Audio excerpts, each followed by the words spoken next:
प्रस्तुत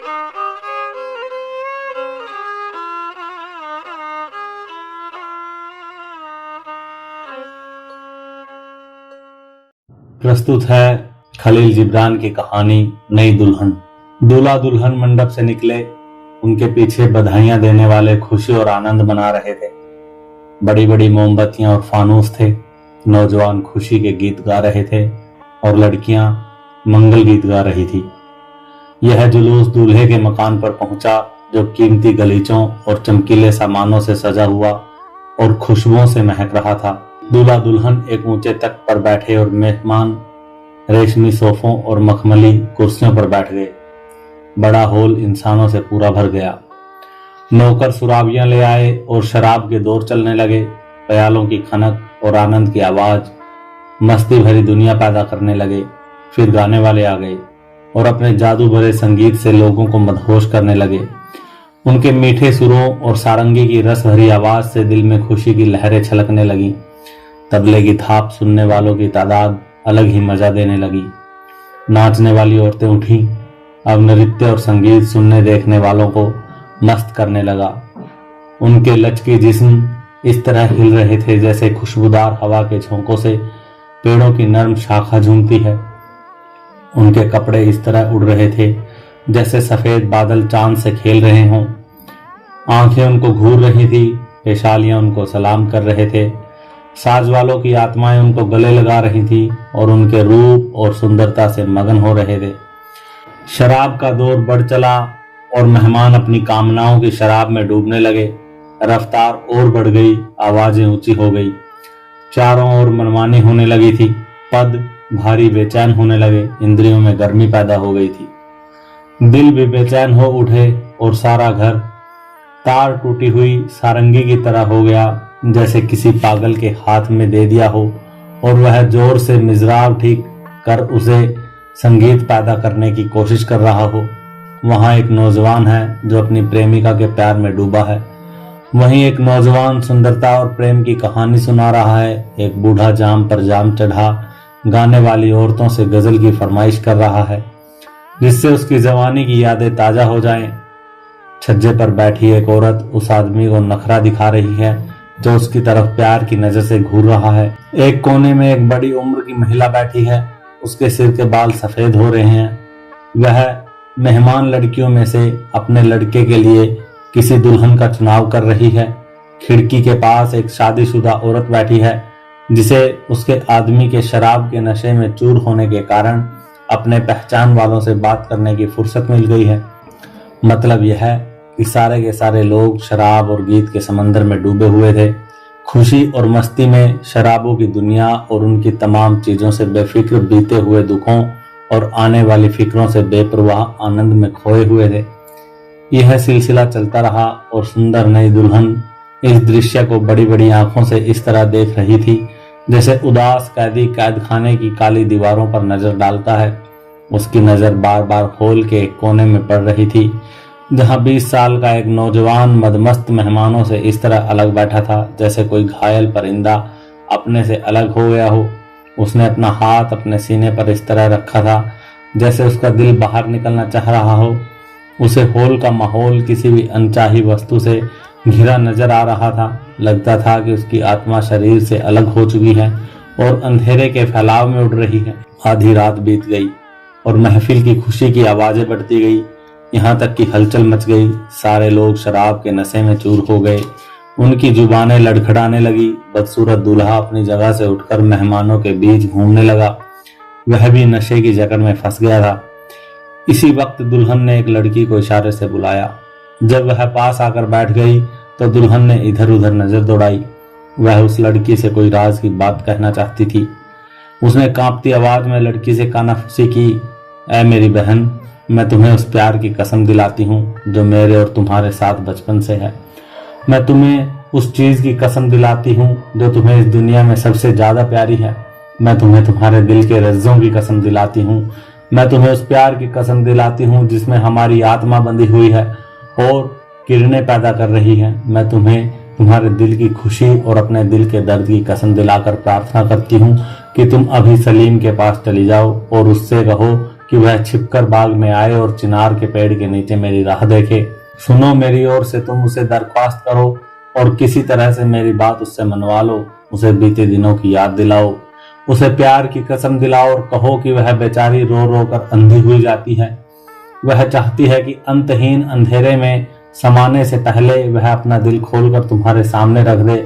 उससे कहो कि वह बदनसीब नरक की आग में जलने से पहले तुम्हारी आंखों से उजाला बढ़ाना चाहती है, और कहो कि वह अपराधी है और चाहती है कि अपने दोष को स्वीकार करे और तुमसे माफी मांगे। जल्दी करो बहन, और मेरी तरफ से उसके सामने रो धो कर प्रार्थना करो। इन जंगली सूरों की बजरो न करो, क्योंकि ये सब शराब के नशे में चूर हैं और इनके कान और आंख बंद हो चुके हैं। सोसन दुल्हन के पास से उठी और सलीम के पास जा बैठी। वह अकेला बैठा था। लड़की उसके कान में प्यार से बात करने लगी जो उसके चेहरे से टपक रहा था। सलीम सिर झुकाए उसकी बातें सुनता रहा। जब सोसन की बातें खत्म हुई, सलीम ने उसकी ओर गमगीन नजरों से देखा और जवाब दिया, बहुत अच्छा, मैं चिनार के पेड़ के नीचे उसका इंतजार करूंगा। इतना कहकर वह उठा और बाग की तरफ चला गया। कुछ देर बाद दुल्हन भी उठी और मेहमानों की नजरों से बचकर अंधेरे के पर्दे में बाहर निकल गई। वह मुड़ मुड़ कर पीछे देखती जा रही थी और उस हिरनी की तरह भाग रही थी जो भेड़ियों के झुंड से बचकर निकली हो। आखिर वह चिनार के पेड़ के नीचे पहुंच गई जहां नौजवान खड़ा था। जब उसने अपने को उसके पास पाया तो उससे लिपट गई। उसकी आंखों में झांक कर आंसू बहाते हुए शब्दों में बोली, सुनो मेरे प्यारे, ध्यान से सुनो। मैं बेवकूफी और जल्दबाजी पर बहुत शर्मिंदा हूँ, इसलिए शर्म ने मेरे दिल को कुचल दिया है। मैं तुमसे मोहब्बत करती हूँ, तुम्हारे मुकाबले किसी से नहीं करती और आखिरी दम तक तुम्हारे अलावा किसी से मोहब्बत नहीं करूंगी। लोगों ने मुझसे कहा कि तुमने मुझे भुला दिया, मुझे छोड़ दिया। दूसरी लड़की की बात ने मेरे दिल को कड़वा बना दिया। उन्होंने मेरा दिल जला दिया और अपनी झूठी बातों से परेशान कर दिया। उन्होंने उस लड़की के बारे में सब बता दिया जिसके प्यार में तुमने मुझसे नफरत की और मुझे छोड़ दिया। उस डायन ने मुझ पर जुल्म किया और मेरी मोहब्बत को बर्बाद कर दिया। वही तो मैं एक आदमी को अपना शोहर बनाने को राजी हुई, लेकिन ऐ सलीम, मेरा सतीत्व तुम्हारे सिवा कोई नहीं हो सकता और अब मेरी आंखों के पर्दे हट गए हैं, इसलिए तुम्हारे पास आई हूँ। अपने आप को तुम्हारे हवाले में कर दूं। दुनिया की कोई ताकत उस आदमी के पहलू में मुझे नहीं ले जा सकती जिसके कब्जे में मुझे जबरदस्ती दे दिया गया है। मैंने उस आदमी को जिसे मैंने अनचाहा शोहर बनाया, उन फूलों को जो मुझे मौलवी ने दिए, उस शरीयत को जिसे मैंने रिवाज के बंधनों से लाचार होकर मंजूर किया और दूसरी सभी चीजों को उसी घर में छोड़ दिया जो शराबियों से भरा था। मैं तुम्हारे पास आई ताकि तुम्हारे साथ किसी भी दूसरे मुल्क में चली जाऊं। हम दुनिया के किसी और हिस्से में चलें, भूतों की बस्ती में चलें, मौत के कब्जे में चले। आओ सलीम, जल्दी करो, रात के अंधेरे में हम इस घर से निकल चलें, समुद्र के किनारे जाएं और जहाज पर सवार होकर दूर किसी सुनसान और अनजाने शहर में चले जाएं। आओ अभी चलें। सुबह से पहले ही हम दुश्मनों के पंजे से निकल भागे। देखो, ये है मेरी सोने की चूड़ियां, ये है हार, ये है कीमती अंगूठियां और ये है जवाहरात। ये सब हमारी आगे की जिंदगी के लिए काफी हैं और हम रईसों की तरह रह सकेंगे। आओ, तुम बोलते क्यों नहीं सलीम? मेरी तरफ क्यों नहीं देखते? मुझे क्यों नहीं चूमते? क्या तुम मेरा रोना और मेरे दिल की धड़कन को नहीं सुनते? क्या तुम्हें यकीन नहीं कि मैं दूल्हे और माँ बाप को छोड़कर नई दुल्हन के कपड़े में तुम्हारे साथ भागने के लिए आई हूँ? बोलो, ये पल हीरों से भी ज्यादा अनमोल और बादशाहों के ताजों से भी ज्यादा खास हैं। दुल्हन बातें कर रही थी। उसकी आवाज में एक ऐसा गीत था जो जिंदगी की बुराइयों से ज्यादा दृश्य भरा, मौत का फरियाद से ज्यादा दर्दनाक और समंदर की गहराइयों से ज्यादा गहरा था। वह गीत उसकी आत्मा को आशा और निराशा, सुख और दुख, खुशी और हैरानी के बीच झुला रहा था। नौजवान उसकी बातें सुन रहा था। उसके मन में प्यार और निष्ठा के बीच द्वंद्व चल रहा था। वह प्यार मुश्किलों को आसान बना देता है और अंधेरे को उजाले में बदल देता है। वह निष्ठा जो कदमों के आगे आकर उसे उसकी कामनाओं से रोकती है। वह प्यार जिसे बंदे ने दिल में उतारा है और वह चुप्पी जो दिमाग से रिश्ता रखती है। कुछ देर तक वह गहरी चुप्पी के साथ खड़ा रहा, फिर उसने सिर उठाया। उसकी हवस पर अच्छापन विजय पा चुका था। उसने उस डरी हुई और बेचैन लड़की की तरफ देखा और कहा, ऐ औरत, जा अपने शोहर के पहलू में जा। कुदरत को ऐसा ही मंजूर है। जल्दी अपनी खुशी से भरी प्रेमी की दुनिया में जा, इससे पहले कि दुश्मनों की नजरें तुम्हें देखे और लोग कहे कि दुल्हन ने शादी की पहली रात को ही दगाबाजी की, जिस तरह उसके प्रेमी ने विरह के दिनों में उससे बेवफाई दिखाई। ये शब्द सुनकर दुल्हन कांप उठी और ऐसे बेचैन हो गई जिस तरह मुरझाया फूल हवा के झोंकों से परेशान हो जाता है। वह दर्द भरी आवाज में बोली, जब तक आखिरी सांस बाकी है मैं उस घर में वापस नहीं जाऊंगी जहां से सदा के लिए निकल आई हूँ। मैंने उसे और वहां की हर चीज को इस तरह छोड़ दिया है जैसे कैदी कारावास से भाग खड़ा होता है। तुम मुझे अपने से दूर मत हटाओ और यह न कहो कि मैं दगाबाज हूँ, क्योंकि वह मोहब्बत जिसने मेरी आत्मा को तुम्हारी आत्मा के साथ जोड़ दिया है उस काजी के हाथ से बहुत ज्यादा मजबूत है जिसने मेरा जिस्म दूल्हे के कब्जे में कैद किया। आओ मुझे अपनी उन बाहों को गले में डालने दो जिन्हें कोई भी ताकत अलग न कर सके। आओ हम इस तरह मिल जाएं कि हमें मौत भी एक दूसरे से अलग न कर सके। नौजवान ने सख्ती के साथ अपने गले को उसकी बाहों से छुड़ाकर कहा, मुझसे दूर रहो ऐ औरत, मैंने छोड़ दिया। मैंने तुमसे नफरत की और दूसरी से मोहब्बत पैदा कर ली। लोग गलत नहीं कहते। क्या तुम्हें सुनाई देता है मैं क्या कह रहा हूँ? मैंने इस कदर छोड़ दिया कि तुम्हें भुला दिया। मैंने इस कदर नफरत की कि तुम्हारी सूरत से बेजार हो गया। मुझसे दूर हट जा और मुझे अपनी राह जाने दो। अपने पति के पास वापस चली जाओ और उसकी वफादार पत्नी बनो।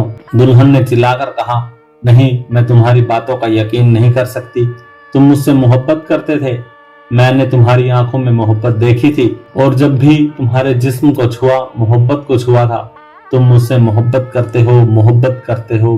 करते हो। जिस तरह मैं तुमसे मोहब्बत करती हूँ, मैं इस जगह से तुम्हारे बिना नहीं जाऊंगी और उस घर में भी हरगिज नहीं लौटूंगी। मेरा पक्का इरादा है। मैं तुम्हारे पास इसलिए आई हूँ कि तुम्हारे साथ किसी दूसरे मुल्क में चली जाऊं, इसलिए मेरे आगे चलो, अगर नहीं तो हाथ उठाओ और मेरा कत्ल कर दो। नौजवान ने पहली ही ऊंची आवाज में कहा, ऐ औरत मुझे छोड़ दे, वरना मैं चिल्लाकर उन मेहमानों को यहाँ इकट्ठा कर लूंगा जो तुम्हारी शादी की खुशी मनाने के लिए आए हैं। फिर क्या होगा? वे तुम्हारे इस बुरे बर्ताव को देखकर तुम्हें बुरा भला कहेंगे। फिर इस बात को भी सोचो कि वह औरत तुम्हारे सामने खड़ी होगी और तुम्हारी हार और अपनी जीत पर मुंह बनाकर मुस्कुराएगी। इतना कहकर नौजवान ने उसकी भुजाओं को पकड़ लिया ताकि अपने को उनसे छुड़ा सके। दुल्हन के चेहरे का रंग बदल गया, उसकी आंखें लाल हो गई। उसकी मोहब्बत और बेबसी गुस्से और बेरहमी में बदल गई। उसने चिल्लाकर कहा, देखती हूँ वह कौन है जो मेरे बाद तुम्हारी मोहब्बत का फायदा उठाती है। मेरे दिल के अलावा कौन सा दिल है जो तुम्हारे होठों के चुंबन से सुखी हो सके। यह कहकर उसने कपड़ों में से एक तेज खंजर निकाला और बिजली की तेजी के साथ उस नौजवान की छाती में भोंक दिया। वह ऐसा जमीन पर गिरा जैसे आंधी में टूटी पेड़ की डाली हो। दुल्हन उसके पास हाथ में खंजर लिए खड़ी थी। खंजर से खून टपक रहा था। नौजवान ने आंखें खोली जो मौत के साए में डूब रही थी। उसके होठ हिले और ये शब्द धीमी आवाज में निकले, ऐ मेरी जान, अब मेरे पास आओ, मुझे छोड़कर मत जाओ। जिंदगी और मौत मोहब्बत से कमजोर है। सुनो, अपने बारातियों के खुशी के ठहाके सुनो, शराब के प्यालों की खनक सुनो। तुमने मुझे ठहाकों और इन खनकों की बेरहमी से छुटकारा दिला दिया। आओ मैं उस हाथ को चूमूं जिसने मेरे बंधनों को तोड़ दिया। तुम मेरे होठों को चूमो जिन्होंने तुम्हें झूठ बोला और अपने दिल के राज को छिपाए रखा। मेरी आंखों को अपनी उंगलियों से बंद कर दो जो मेरे खून से सनी हुई। मैं तुम्हारा ही आशिक था और तुम्हारे अलावा किसी से मोहब्बत नहीं करता था, लेकिन मेरे दिल के अच्छेपन और नेकी ने मुझे इजाजत नहीं दी कि तुम्हारी शादी की रात को तैयारी के साथ निकलूं। ऐ मेरी जान, इससे पहले कि लोग मेरी लाश को देखें, मुझे चुम्बन दो, मुझे चूमो। इतना कहकर उसने अपने बदनाम दिल पर हाथ रखा। उसकी गर्दन मुड़ गई और उसकी आत्मा उड़ गई। दुल्हन ने सिर उठाया, उस मकान की तरफ नजर उठाई और चिल्लाने लगी, आओ देखो, यह है दूल्हा और यह है दुल्हन। दौड़ो ताकि मैं तुम्हें नरम नरम बिस्तर दिखाऊं। जो सो रहा है उसे जगाओ और जो बेहोश है उसे होश में लाओ। आओ ताकि तुम्हें मोहब्बत, जिंदगी और मौत का राज खोल कर दिखाऊं। दुल्हन की पुकार उस घर के कोने कोने में पहुंच गई और महफिल की खुशी से झूमते लोगों के काने में गूंज उठी। उनकी रूहें कांप उठी। वे एकाएक रुक गए कि शायद उनके कान उन्हें धोखा दे रहे हैं, लेकिन उसके बाद वे मकान के दरवाजों से निकलकर दौड़े। वे इधर उधर तलाश करने वाली नजरों से देखने लगे उसकी लाश और दुल्हन को देखने का साहस किसी में भी नहीं था। जहां लाश की छाती से खून बह रहा था और दुल्हन के हाथ में खंजर चमक रहा था, उनकी जबानें बंद हो गई और जिस्मों के अंदर आत्माएं जैसे जम गई। दुल्हन ने उनकी तरफ देखा। उसका चेहरा दुख और डर से काला पड़ रहा था। उसने चिल्लाकर कहा, आगे आओ और डरपोको, आगे आओ। मौत के ख्याल से मत डरो, कांपो मत, इस खंजर से मत घबराओ, क्योंकि यह पवित्र हथियार है। यह तुम्हारे गंदे जिस्म को और अंधेरे दिलों को नहीं छूता। देखो इस नौजवान को जिसने शादी की जोरें पहन ली हैं। यह मेरा आशिक है और मैंने इसको इसलिए मार डाला कि यह मेरा आशिक है। यह दूल्हा और मैं दुल्हन हूँ। हम राह ढूंढते थे लेकिन नाकाम रहे, क्योंकि तुम्हारी मूर्खताओं और बंधनों ने हमारे लिए जिंदगी के रास्ते बंद कर दिए थे। आओ कायरों और कमजोर इंसानों, देखो ताकि तुम्हें हमारे चेहरों से खुदा का नूर नजर आए। सुनो ताकि हमारे दिल से तुम्हारे कानों में फकीर याद पहुंचे। वह डायन औरत कहाँ है जिसने मेरे आशिक के बारे में मुझसे कहा था कि वह उसकी मोहब्बत में गिरफ्तार है?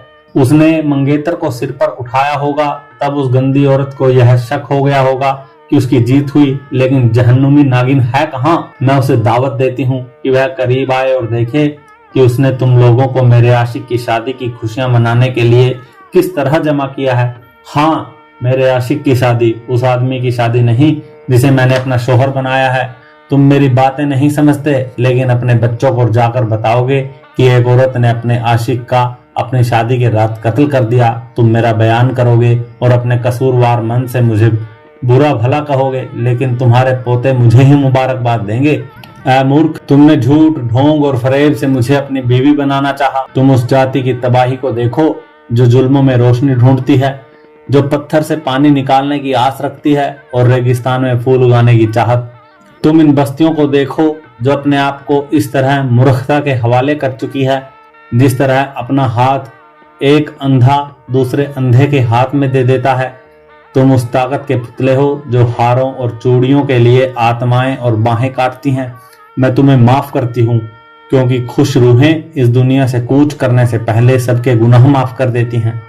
इतना कहकर दुल्हन ने खंजर ऊंचा किया और हंसते हुए अपनी छाती में मार लिया। शुक्रिया दोस्तों।